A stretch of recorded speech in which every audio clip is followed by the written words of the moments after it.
What's up, YouTube? Mike from Mass here, Mass Aquariums, and I've been getting a lot of questions on my saltwater setups on people that are starting out tanks. So I decided to shoot this video to answer some of those questions. I just turned the light on in the reef tank a few minutes ago, so if all the corals not completely opened up, I do apologize. So, in this video, I want to talk about 5 things to consider when starting a nano reef tank. That being said, if you are starting your first saltwater tank and you can afford to go bigger than a nano aquarium, now in my opinion, a nano tank is 20 gallons or less.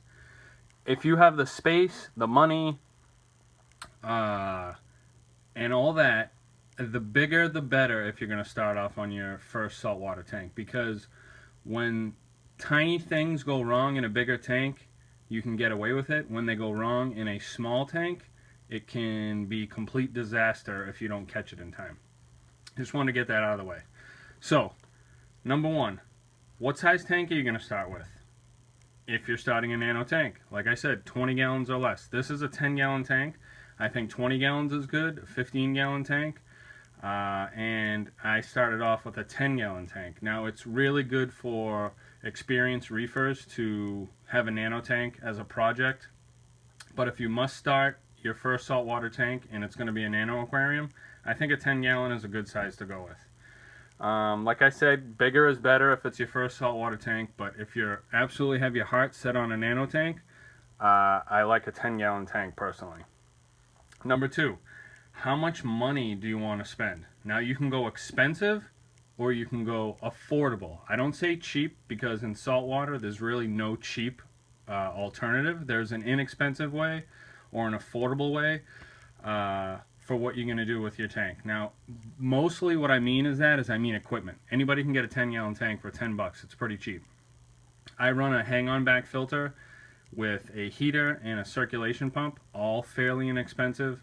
In my filter, I'm running polyfilter pads, the sponge that came with the hang-on back. I run an AquaClear 50. I do love the AquaClear filters, and ChemiPure Blue. Now, that is an affordable way to start a tank. My light is very inexpensive. It's got 10K white and blue actinic, but it was $36. Very cheap light. And you can grow soft corals, you can grow some LPS, but mostly soft corals with this light. I wouldn't try to grow any SPS corals if you're starting off on your first nano aquarium without an upgraded light. So this is an affordable way to go.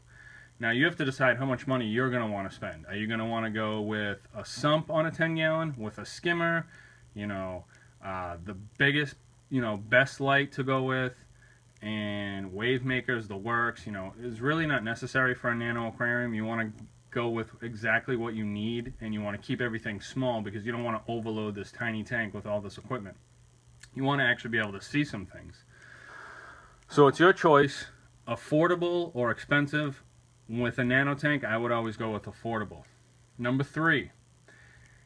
Now, good husbandry, I like to say. Everybody likes to say in the aquarium hobby, but when you're going to start a nano tank, you really need to be aware of what's going on with your tank and keep a close eye on your tank. Now, I don't mean time with water changes and everything. That's super easy. 10-gallon tank, you take 2.5 gallons out, you scrub the glass, maybe wipe off your power head or whatever, boom. Job done. I can do a water change on this tank in 10 minutes. Super easy. But with a small tank, you need to monitor the tank. You need to look every morning or every night when you're feeding the fish. You need to take a look at what's going on in the tank, make sure everything is copacetic. You don't see something that's out of the ordinary, and you want to catch it. If you see something small that you think might be a problem in a nano tank, you want to address it immediately, because it can cause big problems if you just let it go. Whereas in a larger tank, you can get away with some of these things. It's not as big as a deal as having a huge tank crash go on. Now, I've had this tank for almost 3 years now, and I've had a few algae issues, but really nothing. Don't be afraid about it. Just keep an eye on it. There's been nothing like major that has caused this tank to crash by any means. But you do want to keep an eye on a tank that is this small, especially saltwater. Number 4, with a nano tank, you need to know your coral limits. You want to do easy corals. You want to do corals that don't get too big. Now, you know, just like people buy fish in a fish store that are really tiny and don't do the research that they could get 20 inches long. It's the same with corals. You don't want to get a little tiny anemone and, oh, I'm going to get an anemone for my clownfish. It will look so cute in there. Those things get huge and they're a giant pain in the ass. They constantly move around your tank if they're not settled. They can't get their foot settled. They're going to move around, get stuck in a power head, boom, your tank has crashed. I personally don't like anemones all that well unless you have a big enough tank, but you definitely cannot have an anemone in a 10-gallon tank. You know, you need a big tank for an anemone. You want to stick with like zoanthids, mushrooms, you know, things that can easily be grown in your small tank with what you have with the lighting. And, you know, if need be, you can always, you know, if you have a Kenya tree that's growing out of crazy, you can always clip it and give it to your LFS, give it to your friends, sell it, you know, whatever you're going to do with it. You need to know your coral limits in a small tank. You don't want to spend all this money on crazy corals that are going to outgrow your tank to the point where it just takes over your tank. For instance, I have a bird's nest in my 40-gallon that started off the size of a quarter. It's now almost the size of a cantaloupe. And if it was in this tank, it would take up the whole tank. It'd be crazy. So as long as you can frag things, give them away to your buddies, bring them into your LFS, you know, just keep an eye on what you're buying for corals and what you can, you know, manage in a small tank. Last but not least, understanding your bioload for your fish.